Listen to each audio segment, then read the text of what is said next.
Lecture de la messe de la solennité de Saint Joseph. Première lecture du deuxième livre de Samuel, extrait du chapitre 7. Cette nuit-là, la parole du Seigneur fut adressée au prophète Nathan.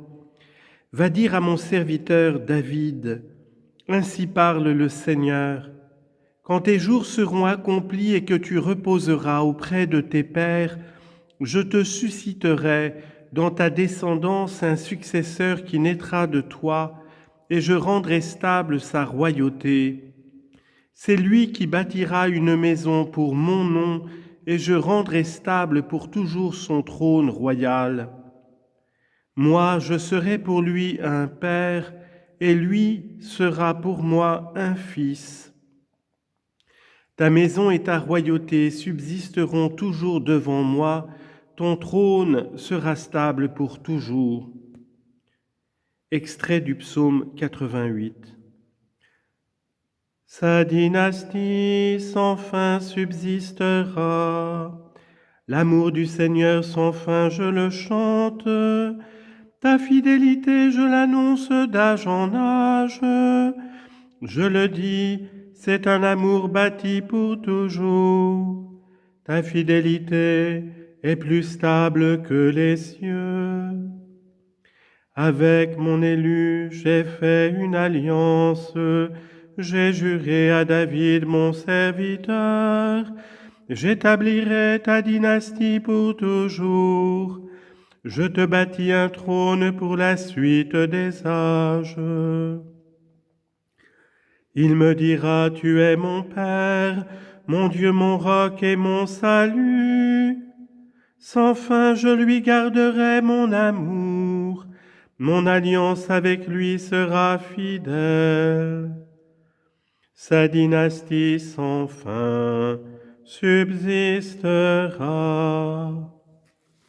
Extrait du chapitre 4 de l'Épître aux Romains.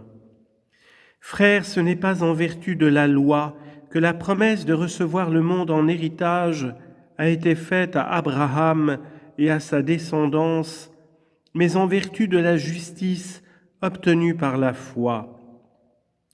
Voilà pourquoi on devient héritier par la foi. C'est une grâce et la promesse demeure ferme pour tous les descendants d'Abraham, non pour ceux qui se rattachent à la loi seulement, mais pour tous ceux qui se rattachent aussi à la foi d'Abraham, lui qui est notre Père à tous.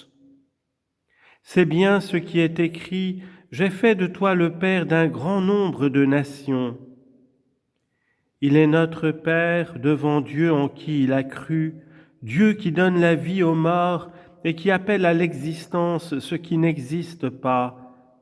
Espérant contre toute espérance, il a cru, ainsi est-il devenu le Père d'un grand nombre de nations, selon cette parole, telle sera la descendance que tu auras. Et voilà pourquoi il lui fut accordé d'être juste. Gloire et louange à toi, Seigneur Jésus. Heureux les habitants de ta maison, Seigneur, ils pourront te chanter encore. Gloire et louange à toi, Seigneur Jésus.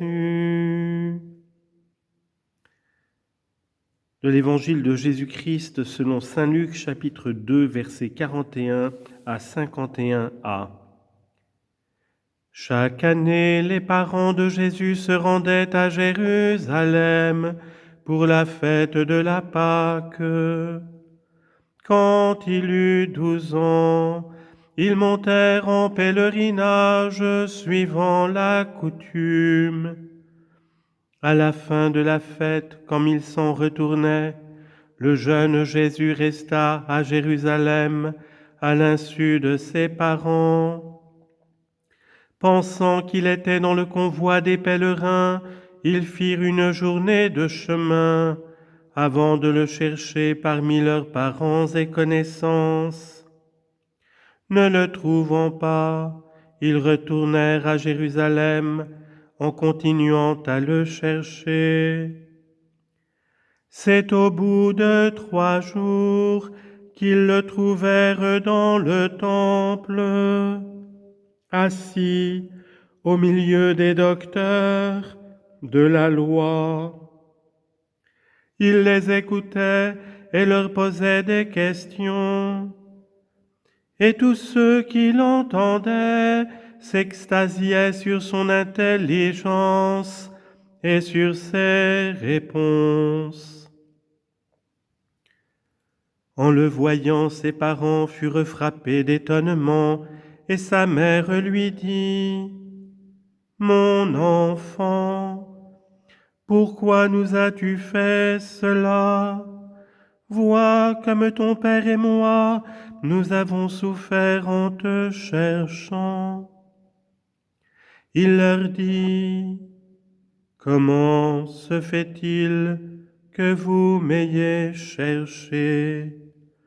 Ne saviez-vous pas qu'il me faut être chez mon Père? » Mais ils ne comprirent pas ce qu'il leur disait. Il descendit avec eux pour se rendre à Nazareth, et il leur était soumis. Acclamons la parole de Dieu. Louange à toi, Seigneur Jésus.